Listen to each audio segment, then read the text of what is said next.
entendam sobre isso. Faz total diferença. E aí, já entrando no assunto, para você conseguir fazer um diagnóstico diferencial e se tornar um profissional mais eficaz, né? Fazer um tratamento mais eficaz, a gente precisa entender questões básicas, definições básicas aqui de algumas alterações. Por exemplo, você precisa entender que limitação é diferente de preferência posicional, tá? Está existindo muito uma confusão dentro desse nicho materno-infantil. Existem muitos profissionais que ou não enxergam o que deveria ser enxergado, ou estão colocando minhoca na cabeça das famílias e procurando cabelo em ovo em lugar que não existe um problema, tá? E a gente não, eu odeio um profissional desse tipo, que catastrofiza as situações, que piora o emocional da família. A família depois da internet, coitado, o puerpério da mulher depois da internet ficou muito caótico, porque ela é bombardeada de informações na internet e muitas vezes informações que são completamente erradas, tá? Então é por isso que eu treino meus alunos para não catastrofizar situações, para estudar para a gente não comer bola, para enxergar de fato o que precisa ser enxergado e não ficar procurando cabelo em ovo, tá? Catastrofizando essas situações para a família, achando um monte de coisa no filho dela, sendo que o filho não tem nada, tá perfeito, sabe? Certo? Então, entender que limitação e preferência são coisas completamente diferentes, tá? Exemplo básico, o teu paciente ele tem uma limitação de rotação cervical. O que isso quer dizer, Ícaro?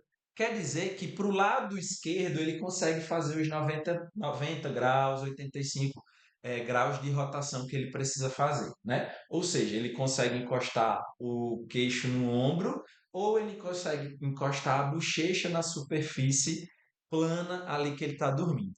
Já do lado direito, ele só vai até 45, 70, enfim, certo? Ou seja, isso é uma limitação de movimento, tá? Existe alguma alteração de mobilidade tecidual nesse paciente que está diretamente relacionado com essa alteração de disfunção, com essa alteração do movimento, causando essa limitação, porque ele não consegue fazer os 85, 90 graus de rotação cervical. O bebê precisa fazer isso, né? Ter esses graus de rotação para essa cervical estar ok, tá? Então, se o paciente não faz isso, existe uma limitação de movimento. Já a preferência, gente, é diferente. Então, o bebê ele consegue fazer os 85 ou 90 graus de rotação para os dois lados. Eu estou até com toscolo, não estou conseguindo fazer, certo? Então, o paciente ele não está conseguindo fazer. A preferência o paciente consegue fazer para os dois lados. Mas, por algum motivo, essa criatura prefere olhar mais para o lado direito. Aí você vai tentar estudar e entender o que é que está acontecendo. Essa mãe só pega esse paciente do mesmo lado do colo.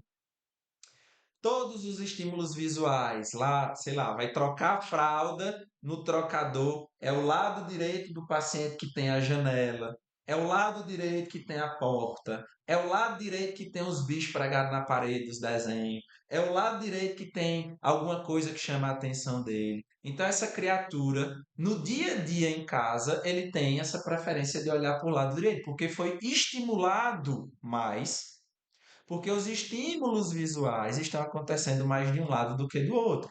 Mas se tu pega esse paciente, aplica um teste passivo ou ativo da terapia manual dele, você não encontra alteração de mobilidade tecidual.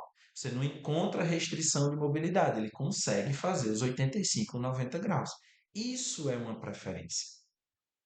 Deu para entender? Confirme aí para mim. Saber se vocês entenderam.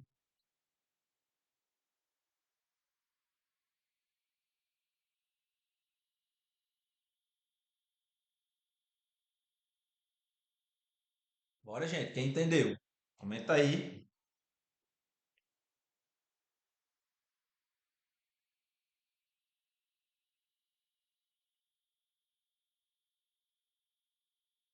Maravilha. Denise disse que entendeu. Êxito respiratória também. Maravilha. Então, limitação, teu paciente não vai conseguir fazer os 85 ou 90 graus. Preferência ele consegue, mas por questões inatas do corpo, por estímulos, esse paciente vai preferir olhar mais para um lado do que para o outro, certo? Aí, criatura de Deus, tu não pode chegar para essa família e falar o seguinte, só porque a família vai chegar no teu consultório e falar bem assim, ah, doutor, eu acho que ele tem um toscólogo, porque ele só tenta, só olha para o lado direito. Aí você chega lá e fala bem assim, realmente, ele tá só olhando pro lado direito. E tu não aplica teste, tu não vê o que é que está acontecendo com esse paciente, você não entende se ele tem uma limitação de movimento, você não vê se durante os teus testes, ativos ou passivos, ele tem atitudes compensatórias corporais, certo? E aí você fala, realmente ele tem um toscolo. Pô, você comeu bola, você não soube diagnosticar e você ainda colocou minhoca na cabeça dessa família. Sabe por quê? Porque tu vai atender achando que esse paciente tem uma disfunção, e aí vai chegar o segundo atendimento, vai chegar o terceiro atendimento, vai chegar o quarto atendimento, e aí a família vai dizer, doutor, não tá melhorando nada. Não mudou nada. Ah, é a terapia manual que não funciona? Não, é você que não sabe avaliar e tratar o paciente. Certo? Porque se esse paciente tem uma preferência, a gente tem que entender de onde é que está acontecendo. E talvez mudar esses estímulos em casa e orientar e reeducar essa família ao tratamento. Não necessariamente você tem que aplicar técnica no seu paciente, tá? Fez sentido, tá? E aí, limitação e preferência também não tem absolutamente nada a ver com lateralidade, certo? Lateralidade, gente, um torcicolo, por exemplo, funcional ou torcicolo congênito, ele pode causar assimetrias do movimento. Então, o teu paciente ele pode preferir mexer mais um braço do que outro, ele vai mexer mais uma perna do que outra, porque ele tem mais acesso a um hemicorpo do que outro, porque os estímulos estão mais para o lado do que para o outro, porque essas tensões estão influenciando mais em um lado do que o outro, tá? Torcicolo pode causar isso. E aí a família vai chegar bem assim: ah, eu achava que é porque ele mexe mais esse braço, ele mexe mais essa perna, porque ele vai ser destro, vai ser canhoto, menino com 2 meses de vida. Isso não existe, tá? A lateralidade, que é aquele momento da vida onde a gente vai escolher qual é o hemisfério cerebral que vai trabalhar mais para a gente ser esquerda, né? Para a gente ser destro ou canhoto, ela só acontece com 4 anos de idade, tá? Até lá, todo o desenvolvimento motor do paciente pediátrico, ele necessariamente precisa ser simétrico. Ou seja, ele precisa mexer os dois braços iguais, precisa mexer as duas pernas iguais, ele precisa olhar para os dois lados iguais. Por quê? Porque o desenvolvimento ósseo, o desenvolvimento muscular, a propriocepção, ela acontece através do movimento. Então, não faz sentido nenhum, por exemplo, o teu paciente ter 3 meses de vida e mexer mais um lado do que o outro. Tá? Comecem a enxergar isso na avaliação de vocês, certo?